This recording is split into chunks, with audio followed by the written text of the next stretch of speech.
बुलढाणा जिल्ह्यामध्ये महिनाभरापूर्वी छत्रपती शिवाजी महाराजांच्या पुतळ्यांचा वाद निर्माण झाला होता। तशीच काहीशी चिंताजनक आणि धक्कादायक पुनरावृत्ती आता सोलापूर जिल्ह्यातील अंजनगाव खेलोबा या गावामध्ये आपल्याला पाहायला मिळत आहे। या ठिकाणी शिवरायांचा पुतळा बसवण्याच्या विषयावरून दोन गटामध्ये मोठा पेच निर्माण झाला असून दोन्ही बाजूचे लोक आमनेसामने आल्याने गावातील वातावरण सध्या प्रचंड तणावपूर्ण बनले आहे।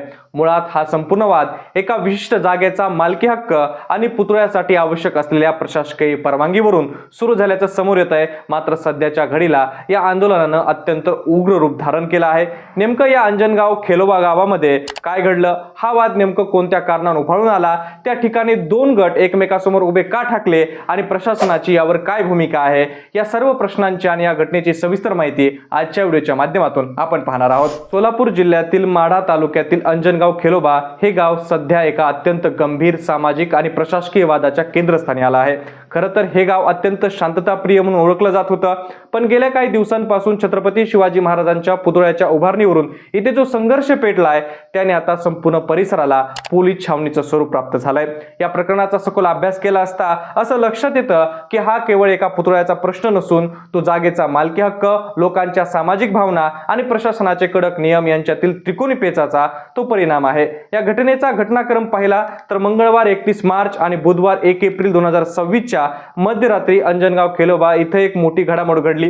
काही स्थानिक शिवप्रेमी तरुण आणि धर्मवीर छत्रपती शिवाजी महाराज शौर्य प्रतिष्ठानच्या कार्यकर्त्यांनी एकत्र येत गावामध्ये छत्रपती शिवाजी महाराजांचा एक देखणा पुतळा बसवला। विशेष म्हणजे ही संपूर्ण प्रक्रिया एका रात्रीमध्ये पार पडली। मात्र प्रशासनाच्या म्हणण्यानुसार या पुतळ्याच्या स्थापनेसाठी कोणतीही अधिकृत किंवा रीतसर परवानगी घेतली गेली नव्हती। दुसरीकडे कार्यकर्त्यांचा असा ठाम दावा आहे की ज्या ठिकाणी पुतळा बसवला आहे ती जागा सार्वजनिक असून तिथे महाराजांचं स्मारक असणं हा केवळ अस्मितेचा नाही तर अभिमानाचा देखील विषय आहे। रातोरात पुतळा बसवल्याची ही माहिती सकाळी वाऱ्यासारखी संपूर्ण गावामध्ये पसरली आणि त्यासोबत संपूर्ण गावामध्ये इथूनच वादाची पहिली टिंगी पडली। या वादाची मुळाशी गेल्यास एक मुख्य कारण समोर येत आहे, ते म्हणजे पुतळा ज्या ठिकाणी स्थापित केला आहे त्या जागेबाबत असलेले टोकाचे मतभेद। अंजनगाव खेलोबा हे गाव संपूर्ण महाराष्ट्रात धनगर समाजाचं श्रद्धास्थान आणि आराध्य दैवत असलेल्या खेलोबा देवाचं पवित्र स्थान म्हणून ओळखलं जातं। इथल्या धनगर समाजातील काही ग्रामस्थांचं असं स्पष्ट म्हणणं आहे की ज्या जागेवर महाराजांचा पुतळा बसवण्यात आला आहे ती जागा प्रत्यक्षात खेलोबा देवस्थानच्या मालकीची आहे। त्यांच्या भूमिकेनुसार देवस्थानच्या अशा पवित्र जागेवर पूर्वसूचना न देता आणि प्रशासकीय परवानगीशिवाय पुतळा उभारणं हे एक प्रकारे अतिक्रमण आहे। परंतु दुसऱ्या बाजूला मराठा समाज आणि स्थानिक शिवप्रेमी कार्यकर्त्यांचं म्हणणं आहे ते त्यांच्या मते ही जागा निमशासकीय किंवा सार्वजनिक मालकीची आहे आणि अशा ठिकाणी स्वराज्याचे संस्थापक छत्रपती शिवाजी महाराजांचा पुतळा असण्याचा कोणाचाही विरोध असण्याचं कारण नाही। मालकी हक्काच्या या दाव्या प्रतिदाव्यामुळे दोन समाजामध्ये तणाव निर्माण झाला आणि त्यामुळेच इथली घटना घडली। 1 एप्रिलची ती रात्र या वादाचा मोठी टर्निंग पॉइंट ठरली आणि शांततेचं रूपांतर इथं अचानक हिंसक घटनेमध्ये झालं। जेव्हा प्रशासनाला या गावामध्ये अशा प्रकारचा पुतळा बसवण्यात आला आहे अशी माहिती मिळाली तेव्हा कायदा आणि सुव्यवस्था बिघडू नये यासाठी पोलीस प्रशासन आणि महसूल विभागाने तातडीने सतर्क होऊन माढ्याचे तहसीलदार आणि मोठा पोलीस फाटा गावात दाखल झाला आणि प्रशासनानं कायदेशीर प्रक्रियेचा भाग म्हणून तो पुतळा तिथून हलवण्याचा निर्णय घेतला आणि त्यासाठी क्रेन बोलवण्यात आलं। मात्र ही बातमी वाऱ्यासारखी पसरता शेकडो शिवप्रेमी आणि ग्रामस्थ तिथे एकवटले। छत्रपती शिवाजी महाराज की जय अशा घोषणांनी परिसर दणावून गेला आणि प्रशासनाच्या कारवाईला तिथं तीव्रपणे विरोध सुरू झाला। मध्यरात्रीच्या वेळी ही परिस्थिती अत्यंत स्फोटक बनली। जेव्हा पोलिसांनी जमावाला पांगवण्याचा प्रयत्न केला तेव्हा संतापलेल्या जमावाने पोलिसांच्या दिशेने दगडफेक करायला सुरुवात केली। याच गोंधळामध्ये माढा तहसीलदारांच्या शासकीय गाडीचं प्रचंड नुकसान झालं आणि गाडीच्या काचा देखील फुटल्या आणि काही पोलीस कर्मचाऱ्यांना देखील यामध्ये दुखापत झाली। अखेर जमावाला पांगवण्यासाठी पोलिसांनी लाठीचार्ज देखील केला आणि या लाठीचार्ज मध्ये अनेक तरुण देखील जखमी झाले असून कोणाचे हात पाय मोडल्याचे तर कोणाचं डोकं फुटल्याचे वेदनादायी व्हिडिओ देखील आता सोशल मीडियावर व्हायरल होत आहेत। ग्रामस्थांनी असा आरोप केला की पोलिसांनी अत्यंत अमानुषपणे मारहाण केली आणि एका विशिष्ट बाजूच्या लोकांचं इथं यामध्ये लक्ष केलं गेलं। या घटनेनंतर गावात भीतीचं आणि दहशतीचं वातावरण पसरलं असून सध्या अंजनगाव खेलोबा इथं लष्करी छावणीचं स्वरूप आलं आहे।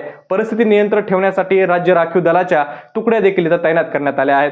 प्रशासनाने गावात कलम 144 म्हणजे जमावबंदी लागू केली असून अफवांवर नियंत्रण मिळवण्यासाठी इंटरनेट सेवा देखील इथली बंद केली आहे आणि काही काळासाठी इथं निर्बंध देखील लावले आहेत। यानंतर संपूर्ण प्रकरणात ओबीसी नेते असणारे लक्ष्मण हाके यांनी देखील यामध्ये उडी घेतली आणि त्यांनी इथं धनगर समाजाची बाजू मांडली आहे। हाके यांच्या मते हा वाद केवळ एका पुतळ्याच्या मर्यादित नसून तो प्राचीन धार्मिक स्थळाचा अस्मितेचा आणि कायदेशीर मालकीचा आहे।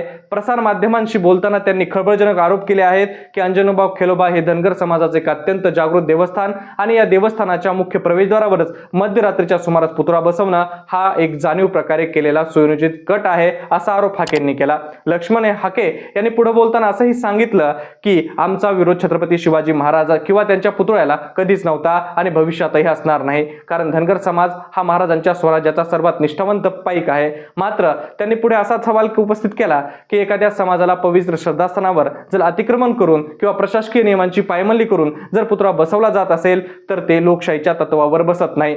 यावेळी हाके यांनी स्थानिक आमदार अभिजित पाटील यांच्यावर देखील गंभीर स्वरूपाचे आरोप केले आहेत। त्यांच्या दाव्यानुसार प्रशासन आणि ग्रामस्थांमध्ये जो पुतळा सन्मानाने दुसऱ्या जागी स्थलांतरित करण्याबाबत एकमत झालं होतं, मात्र आमदारांच्या हस्तक्षेपामुळे आणि त्यांनी पोलिसांवर टाकलेल्या दबावामुळे ही संपूर्ण प्रक्रिया अर्धवट राहिली आणि हा वाद चिघळला। हाके यांनी असंही स्पष्ट केलं की ज्या ठिकाणी पुतळा आहे ती जागा खेलोबा देवस्थानाचीच आहे, तिथे शिवसृष्टी उभी करायला कोणाचाही विरोध नाही, पण ती कायदेशीर मार्गाने आणि देवस्थानाच्या पावित्र्याला धक्का न लावता व्हायला हवी। यावेळी त्यांनी गृह विभागाच्या कार्यक्षमतेवर देखील प्रश्नचिन्ह उपस्थित केले आहेत।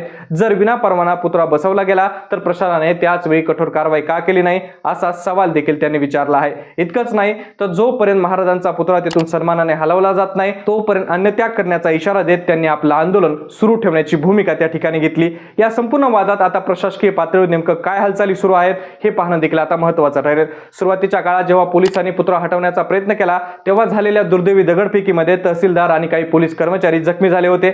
या घटनेनंतर प्रशासनाने आता अत्यंत सावध आणि समंजसपणे पावलं उचलण्यास सुरुवात केली आहे। स्वतः जिल्हाधिकारी आणि पोलीस अधीक्षक यांनी संपूर्ण परिस्थितीवर 24 तास लक्ष ठेवून असल्याचं सांगितलंय। प्रशासनासमोर सध्या दोनच महत्त्वाचे उद्दिष्ट आहेत।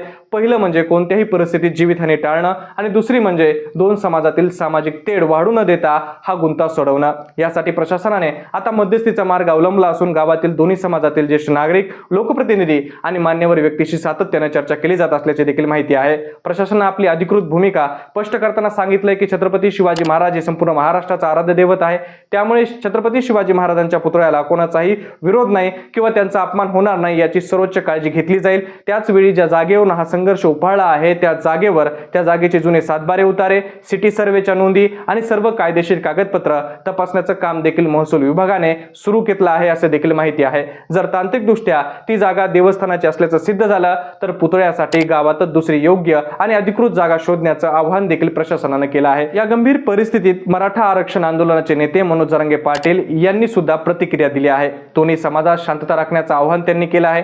त्यांनी एक अत्यंत महत्त्वाचा मुद्दा मांडला, तो म्हणजे मराठा आणि धनगर समाजातील हा संघर्ष दुर्दैवी असून हा वादाचा फायदा घेऊन कोणी तिसरी शक्ती आपली राजकीय पोळी भाजून तर घेत नाही ना, याचा देखील विचार दोन्ही बाजूच्या तरुणांनी करायला हवा। प्रशासनाच्या मध्यस्थीनंतर आता एक सकारात्मक पर्याय समोर येतोय, तो म्हणजे पुतळ्याचं त्याच गावात दुसऱ्या एखाद्या अधिकृत जागेवर स्थलांतर करणं। मात्र जोपर्यंत लक्ष्मण हाके आणि स्थानिक शिवप्रेमी हे दोन गट एका ठोस निर्णयावर पोहोचत नाहीत तोपर्यंत अंजनगाव खेलोबातील ही वातावरणाची परिस्थिती अशीच राहण्याची देखील शक्यता वर्तवली जात आहे।